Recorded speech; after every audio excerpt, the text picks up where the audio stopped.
Gaza യുദ്ധം ഉടൻ അവസാനിപ്പിക്കണമെന്ന് യുഎൻ പൊതുസഭയ്ക്കിടെ ഇസ്രായേൽ പ്രധാനമന്ത്രി ബെഞ്ചമിൻ നെതന്യാഹുവുമായി നേരിൽ കണ്ട് വിദേശകാര്യമന്ത്രി ഷെയ്ഖ് അബ്ദുള്ളയാണ് ആവശ്യം ഉന്നയിച്ചത്. ഗസയിൽ സ്ഥിരം വെടിനിർത്തൽ സാധ്യമാക്കണമെന്നും ആവശ്യപ്പെട്ടു.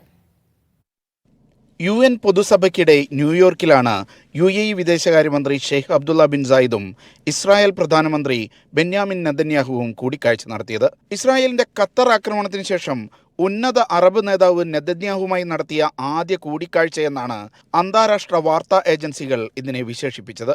ഫലസ്തീൻ ഇസ്രായേൽ ജനതയ്ക്ക് സ്വീകാര്യമായ വിധം ദ്വിരാഷ്ട്ര പരിഹാര ഫോർമുല നടപ്പാക്കാൻ തയ്യാറാകണമെന്ന് ആവശ്യപ്പെട്ടു. ബന്ദികളെ മോചിപ്പിക്കാൻ അന്താരാഷ്ട്ര തലത്തിൽ നടക്കുന്ന ശ്രമങ്ങളെ പിന്തുണയ്ക്കും.